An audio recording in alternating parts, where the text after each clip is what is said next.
Hello everyone and welcome back to another video. Now today I'm going to be doing something again very different is I'm going to be reviewing the AEW show for January 27th, 2021. Now I was originally going to do the show because they said that they were going to do their award show and I thought it was going to be a joint thing where like they had announced the awards throughout the show and then, as like the Dynamite went on and I'm like, "Oh, well that seems special enough. I guess that could be a review." But the award show was completely separate, and I took notes for Dynamite, and I'm like, well, I can't just let these notes go to waste. So yeah, I'm gonna be reviewing Dynamite this week. So I have to start us off. I have the results for the award show, and I don't know if you guys have seen them yet, but I'm just gonna read them out to you. So the awards. The first one we have here is the best moment on the mic. The nominees were Orange Cassidy debates with Chris Jericho, Brandy Rhodes confronts Jade Cargill, Cody accepts the dog collar match, Jon Moxley accepts the Inner Circle invitation, or MJF's We Deserve Better speech. I voted for this one. I believe I said MJF. Though the debate with Cassidy and Jericho was really good as well. Um, but the winner was Cody except the dog collar match, and that's probably mainly due to Brody's passing, which I completely understand. So I'm not going to argue with this one. The biggest surprise, we had Miro revealed as the best man, Sting's AEW debut, Brody Lee's debut, Jake Roberts confronts Cody, and then Matt Hardy's debut.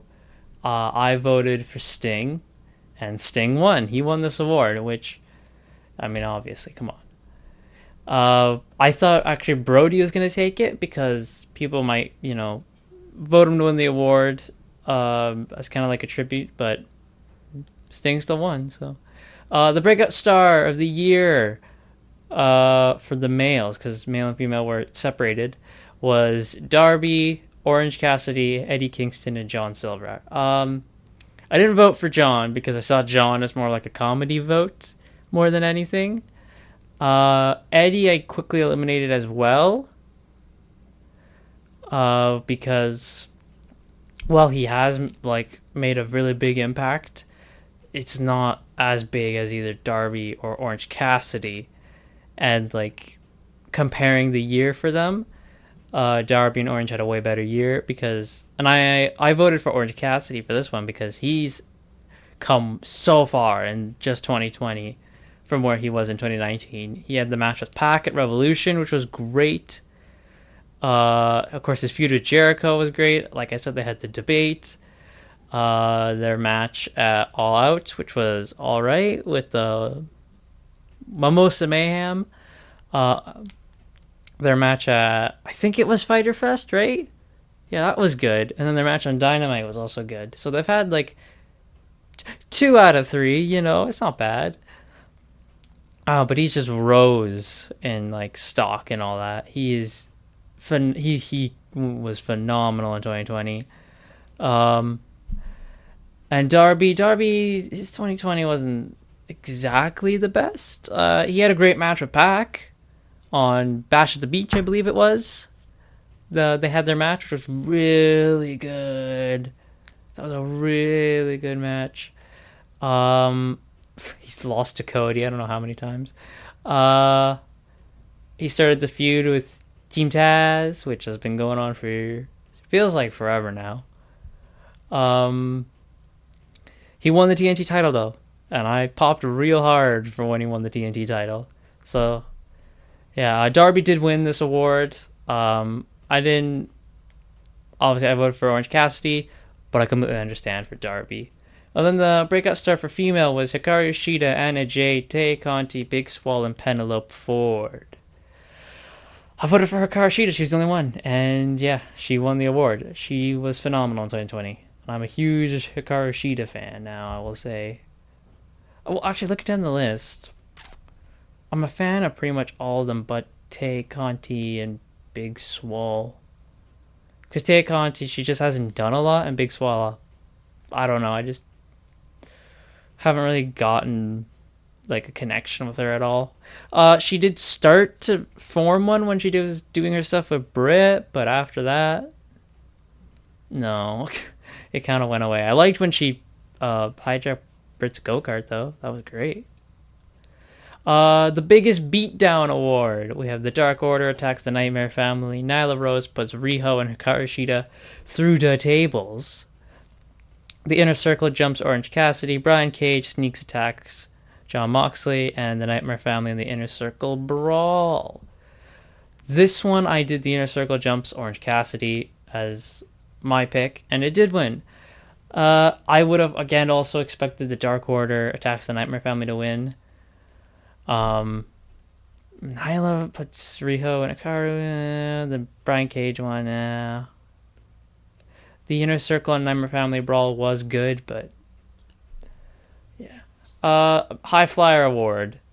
Pac, Nick Jackson, Mark Quinn, Ray Phoenix. Ray Phoenix was the only option.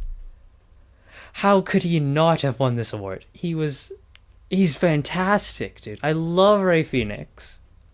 His match with both the matches he's had with Pentagon were great. His singles match with Nick Jackson is so underrated. Oh, I love Ray Phoenix. The hardest moment to clean up after, it's a weird award, I will say that. Very weird award. Orange Cassidy drops the orange juice on the Inner Circle. The bunkhouse match, parking lot brawl, and then the big swell dumps garbage on Britt Baker. I put the orange juice because I think it'd be hard to get orange juice off the map, but the parking lot brawl one. So I don't know why this was an award. Really, that's a pretty dumb award. The WTF moment of, well, not just the year. It's pretty much all a Dynamite at this point. The steel cage moonsault from Cody. Sammy Guevara gets hit with the golf cart. The bloody Britt Baker. MJF hits Cody with the lashes. Kenny Omega wins the world title and walks out. Or the Young Bucks frog splash off the stadium railing at Double or Nothing. And Kenny won. That's what I voted as well. So yeah, completely fine. All of these were great. Maybe the Britt Baker one was a bit but the LOL award, we have Le Dinner Debonair. Britt Baker waxes Schiavone, Inner Circle Las Vegas trip, or the Young Bucks super kick MJF into the pool at the Jericho Cruise, and that's what won. I voted for Le Dinner Debonair because Le Dinner Debonair was fantastic, and you can't convince me otherwise. This one, okay, best Twitter follow: Britt Baker, MJF, Orange Cassidy, or Nyla Rose. I voted for MJF, and if you didn't vote for MJF, there's something completely wrong with you. I don't know how Nyla Rose won, because there's no way she even touches MJF when it comes to Twitter. So this award is malarkey, and we need to just remove it. Then we have the Bleacher Report pay-per-view moment of the year. So we have Moxley wins the world title at Revolution. The Stadium Stampede match at Double or Nothing. Hikaru Shida wins the women's world title at Double or Nothing. Kenny and Hangman beat the Bucks at Revolution. Darby wins the TNT title at Full Gear, or the Young Bucks win the tag titles at Full Gear. And the winner was Stadium Stampede. I love the Stadium Stampede match. I love it to bits. It's one of my favorite matches of 2020. Maybe I should do a video on that, just talking about my 2020 matches. Let me know, actually. Comment if you want me to do my top 5 matches of 2020, because I will do that. I have the list. But yeah, I love Stadium Stampede, man. The people who don't, you just took it too seriously. It's not meant to be taken seriously. It was just meant to have fun. And I had that mindset going in that this was going to be a wacky, fun match, and it was. We had oh no, and I'm going to start talking about it. No, I need to stop. Jon Moxley wins the world title. Great moment. Absolutely love it. Same thing with the Hikaru. Loved it. Kenny Heyman defeat the Bucks. Oh, that match, man. That match. Darby wins the team's title. Talking about it. I popped so hard. Young Bucks win the world title. I was actually shocked at that one because I thought FTR were going to retain. And that's it. Those are the awards. So there you go. Those were the awards that they gave at the award show, which I believe is now on YouTube. That you can look it up and watch it.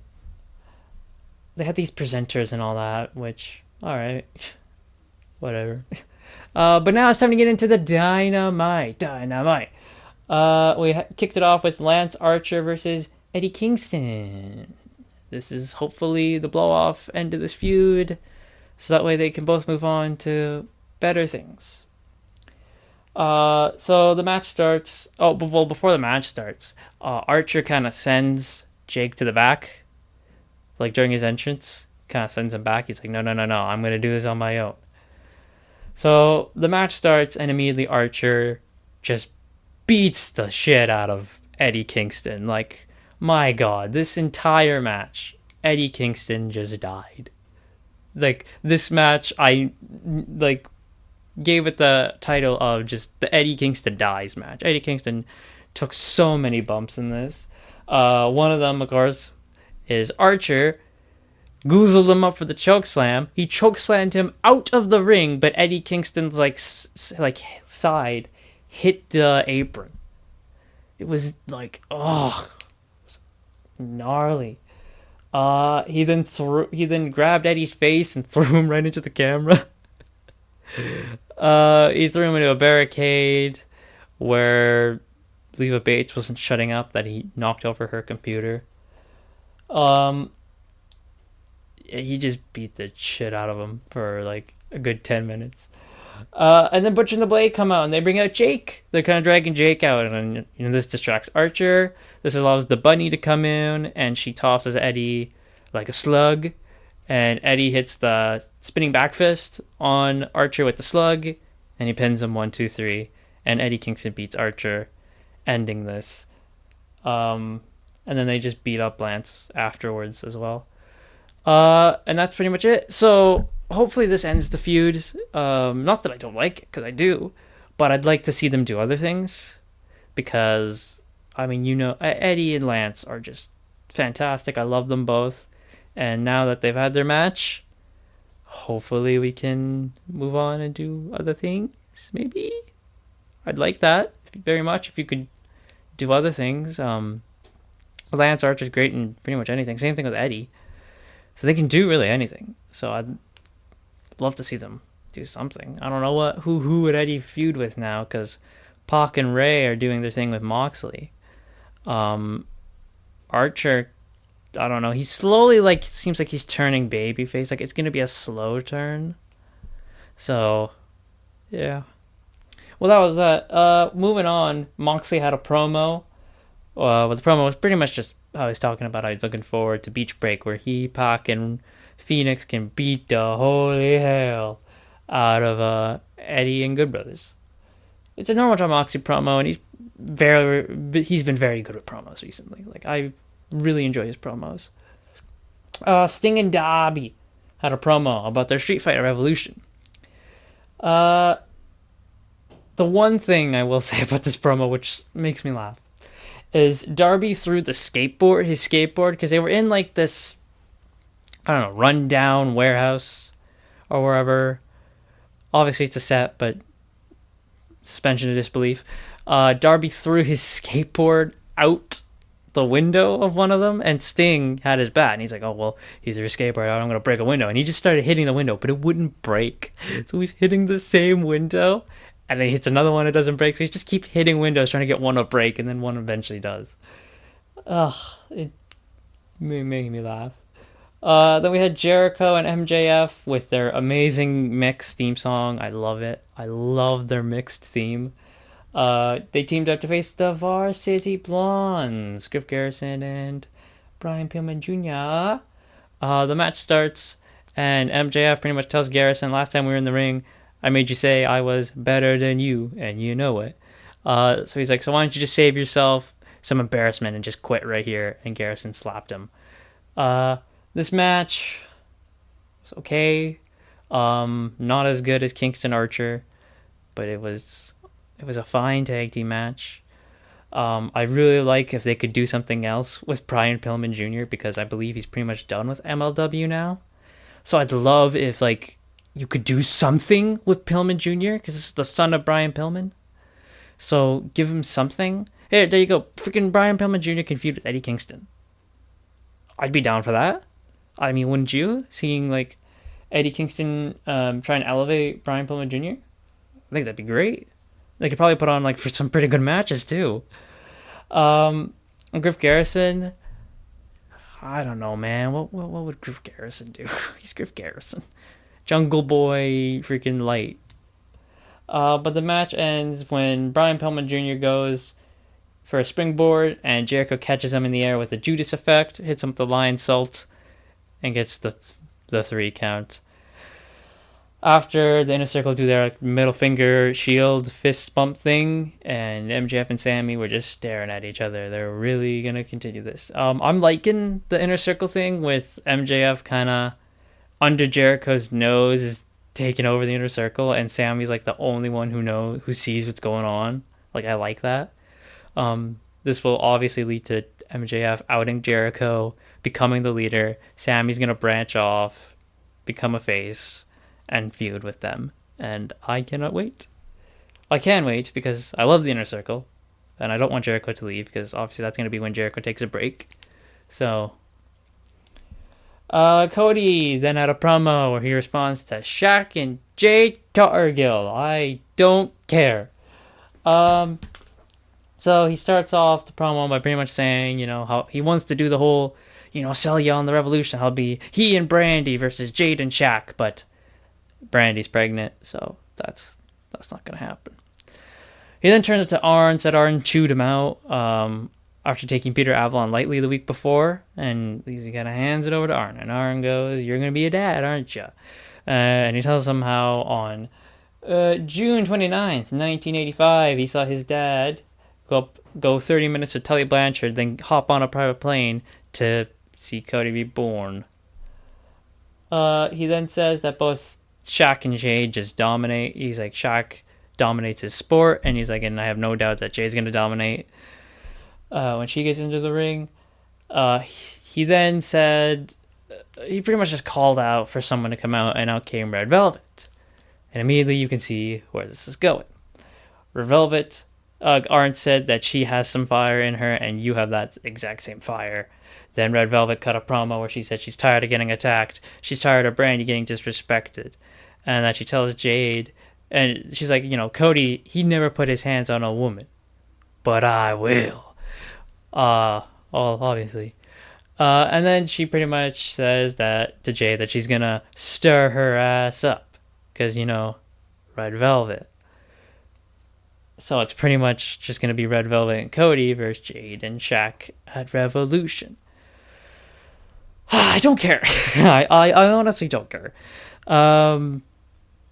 I'm not looking forward to it. I understand why you're doing it. It gets mainstream appeal. People be like, Shaq's in a wrestling ring. Oh my god. But I don't care.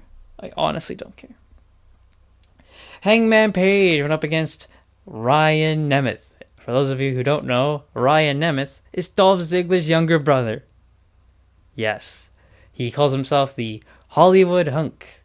Ryan Nemeth. And he looks so much like an early Dolph Ziggler. It's not even funny. One thing I noticed was he did seem a bit green. Where Hangman went for a spine buster and Ryan just barely jumped off the ground for the spine buster. So, gotta work on that one. But Matt Hardy came out during this match, kind of like cheering on Hangman. The match... Oh, yeah. Hangman hit Ryan with a stiff lariat. Like, he just stiffed this boy. Nailed him with the buckshot to beat him. And then after the match, Matt Hardy, he's like, I've noticed, where that you're lonely, Hangman. You got no friends, He's like, you changed near the catering, And he tells Hangman, I respect your decision to not be with a group, but just know that if you need to, you can come into my big changing room. He emphasizes he's got a big changing room. You can go to my changing room, and you can dress there, no strings attached. So, obviously, Matt Hardy's going to now try and coax Hangman to join his Matt Hardy brand. Dax Harwood versus Jungle Boy with Cash Wheeler and Tully Blanchard handcuffed to Luchasaurus. I was not actually expecting much from this match, but it was actually pretty good. One thing I will notice, and this freaking I'm gonna need to talk about, the damn crowd would not shut up with Jungle Boy's song. They were going like, like the entire match. They don't shut the hell up. I swear to God, this is gonna make me hate Jungle Boy now. Um, this was probably freaking Dax's first singles match in years. Like, I have no doubt. But you wouldn't have noticed, because he's very good.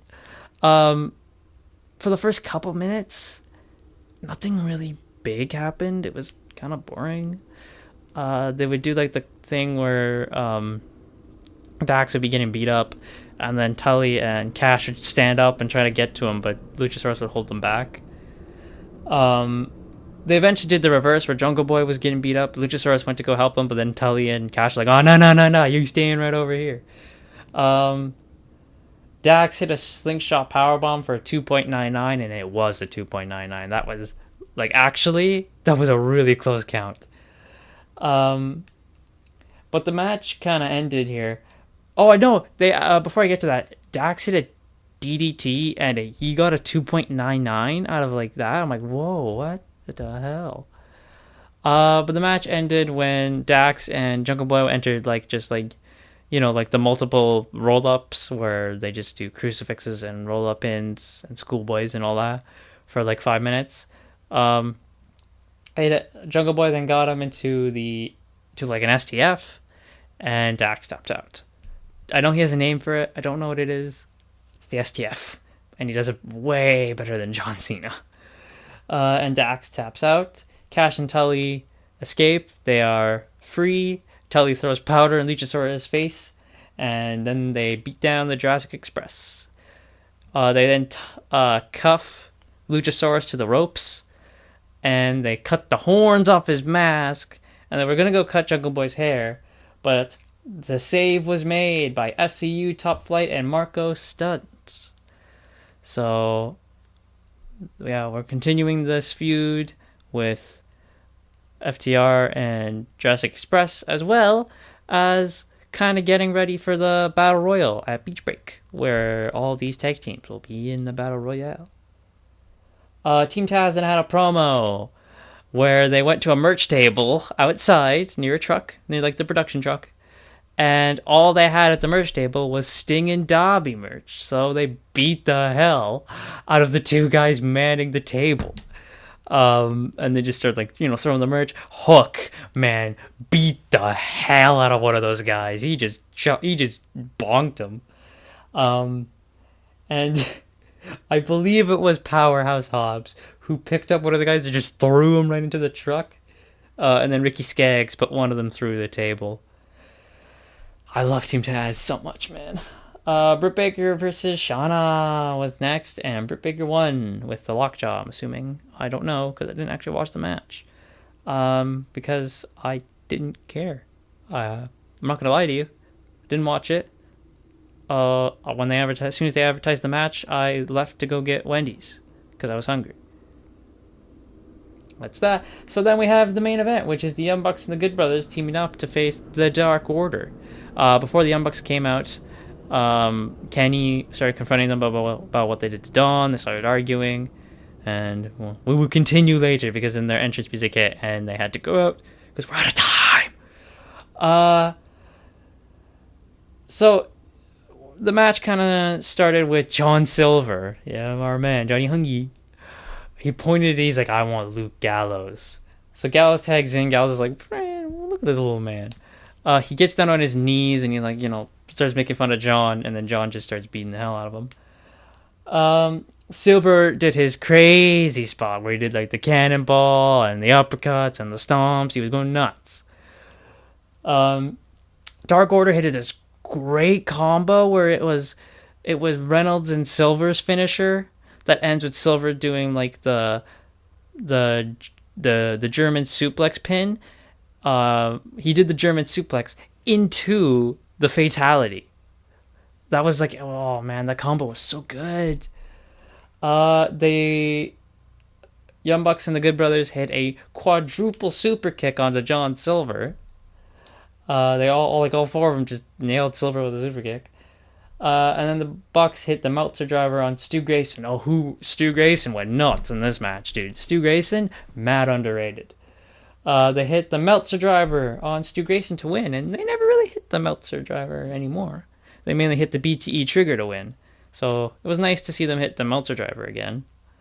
The Young Bucks come out and they talk about the Battle Royal, about how the winner of that Battle Royal next week at Beach Break will face them at Revolution, and that the Bucks are in it as well. And if they win, they get to choose their opponent.